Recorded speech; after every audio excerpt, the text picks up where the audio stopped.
Hello friends, welcome to Secret of Samayal. இன்னைக்கு நம்மளோட சேனல்ல நாம பார்க்க போறது ஒரு சிம்பிளான சாக்லேட் பக்கோடா ரெசிபி. இது வந்து வெறும் ஒரு 200 ரூபாய் செலவுல நீங்க ஒரு 800 கிராம் அளவுக்கு சாக்லேட் வந்து வீட்லயே செய்யலாம். ஃபாரின் சாக்லேட் மாதிரியே செம டேஸ்டியா இருக்கும். சரி வாங்க டிலே பண்ணாம இந்த சூப்பரான சாக்லேட் பீனட் பக்கோடா எப்படி செய்யலாம்னு பார்க்கலாம். இது மாதிரி நான் ஒரு 1/2 கிலோ அளவுக்கு டார்க் சாக்லேட் காம்பவுண்ட் எடுத்து வச்சிருக்கேன். இது வந்துட்டு ஜஸ்ட் 130 rupees தான். பாத்தீங்கன்னா தெரியும், இதை வச்சு நம்ம நிறைய சாக்லேட் செய்ய முடியும். ஃபாரின் சாக்லேட்டுக்கு ஈக்குவலண்டா இருக்கும் டேஸ்டும். இப்போ நம்ம இதை வந்துட்டு பீசஸா கட் பண்ணி எடுத்துக்கலாம்.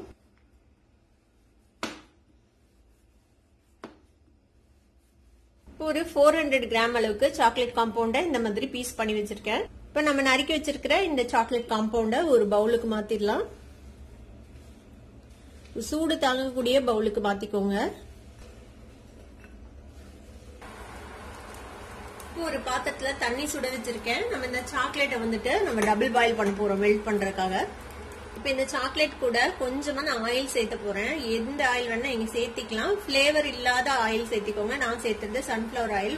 ஒரு டேபிள் ஸ்பூன் அளவுக்கு நம்ம இதுல எண்ணெய் சேர்த்திக்கலாம்.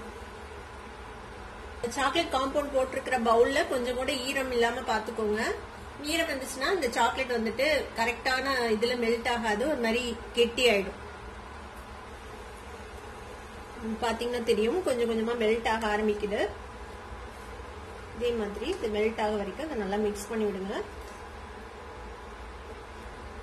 இது கம்ப்ளீட்டா மெல்ட் ஆக வரைக்கும் நம்ம இந்த மாதிரி ஒரு ஸ்பாட்ல வச்சு மிக்ஸ் பண்ணி விடலாம். நான் யூஸ் பண்றது வந்துட்டு டார்க் காம்பவுண்ட். நீங்க டார்க் காம்பவுண்ட் யூஸ் பண்ணலாம், இல்ல மில்க் காம்பவுண்ட். உங்களுக்கு எந்த சாக்லேட் பிடிக்குமோ, உங்களுக்கு மைல்டான சாக்லேட் பிடிக்கும் அப்படின்னா மில்க் சாக்லேட் காம்பவுண்ட் யூஸ் பண்ணலாம்.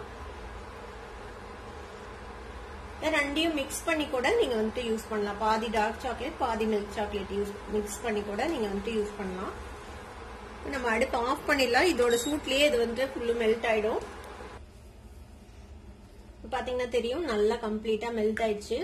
இப்போ நான் வந்துட்டு ஒரு 400 கிராம்ஸ் அளவுக்கு வேர்க்கடலை, வறுத்த வேர்க்கடலை எடுத்து வச்சிருக்கேன். தோலை வந்துட்டு முடிஞ்ச அளவுக்கு நீக்கிட்டு எடுத்து வச்சிருக்கேன். கொஞ்சம் கொஞ்சம் தோலை இருந்தா ஒன்றும் பிரச்சனை இல்லை. இப்போ இந்த 400 கிராம்ஸ் வறுத்த வேர்க்கடலையே இந்த சாக்லேட்டோட சேர்த்துக்கலாம். கொஞ்சம் கொஞ்சமா சேர்த்து மிக்ஸ் பண்ணிக்கோங்க.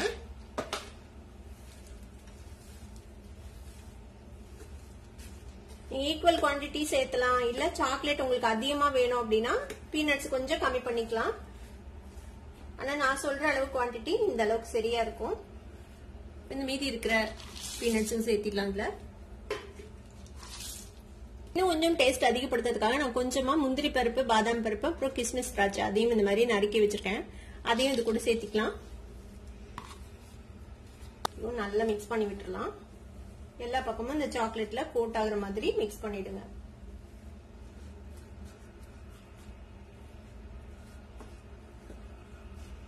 நல்லா மிக்ஸ் பண்ணியாச்சு. எல்லா பக்கமும் நல்லா கோட் ஆயிடுச்சு பாருங்க. இப்போ ஒரு ஸ்பூன் வச்சு நம்ம இதை வந்துட்டு செட் பண்றதுக்கு ஒரு ஃபாயில் பேப்பர் மேல வைக்க போறோம். இந்த மாதிரி ஒரு அலுமினியம் ஃபாயில் இல்லைன்னா பட்டர் பேப்பர் ஏதாவது இருந்தா எடுத்து வச்சுக்கோங்க. இல்ல எதுவும் இல்லைன்னா நீங்க வெறும் பிளாஸ்டிக் ஷீட் கூட யூஸ் பண்ணிக்கலாம், ஏதாவது ஒரு பாலித்தீன் கவர். இப்ப இதுல இருந்து எடுத்துட்டு சும்மா அப்படியே ரேண்டமா இப்படியே பிளேஸ் பண்ண போறோம். எப்படி பக்கோடா அன்ஷேப்பா இருக்கும் அந்த மாதிரி தான் நம்ம இதை வைக்க போறோம். அதனாலதான் இதுக்கு பேர் வந்துட்டு சாக்லேட் பக்கோடா. இந்த மாதிரி இப்படி அங்கங்க பிளேஸ் பண்ணிக்கோங்க. உங்களுக்கு தேவையான சைஸ்ல நீங்க வந்துட்டு வச்சுக்கலாம். உங்களுக்கு பெருசா வேணுமா, குட்டி குட்டியா வேணுமா, எப்படி வேணுமோ நீங்க வந்துட்டு உங்களுக்கு தேவையான மாதிரி இதுல வச்சுக்கோங்க.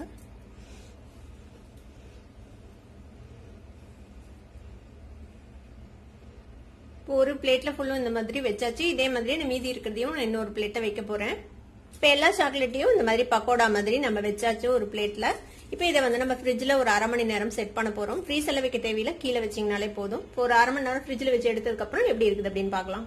ஒரு 1/2 மணி நேரம் ஃப்ரிட்ஜ்ல வச்சு வெளியில எடுத்தாச்சு. பாத்தீங்கன்னா தெரியும், நல்லா செட் ஆயிடுச்சு. சூப்பரா செட் ஆயிடுச்சு பாருங்க. சூப்பரான ஒரு பீனட் சாக்லேட் பக்கோடா இப்ப ரெடி ஆயிடுச்சு. இப்போ இதை எடுத்து நம்ம ஏதாவது ஒரு ஏர்டைட் கண்டெய்னர்ல போட்டு நீங்க வெளியிலேயே ஸ்டோர் பண்ணலாம். ஃப்ரிட்ஜ்ல வைக்கணும்னு அவசியம் இல்லை. வெளியிலேயே உங்களுக்கு வந்து கெட்டியாவே தான் இருக்கும், மெல்ட் ஆகாது. இப்போ இதை எடுத்து நம்ம ஸ்டோர் பண்ணி வச்சுக்கலாம். ஒரு 10 நிமிஷத்துல சூப்பரா நம்ம வந்துட்டு இந்த சாக்லேட் ரெடி பண்ணோம்.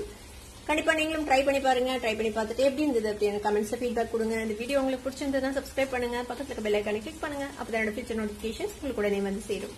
லைக் பண்ணுங்க, ஷேர் பண்ணுங்க. தேங்க்யூ ஃபார் வாட்சிங் வீடியோ வியூவர்ஸ். Bye by.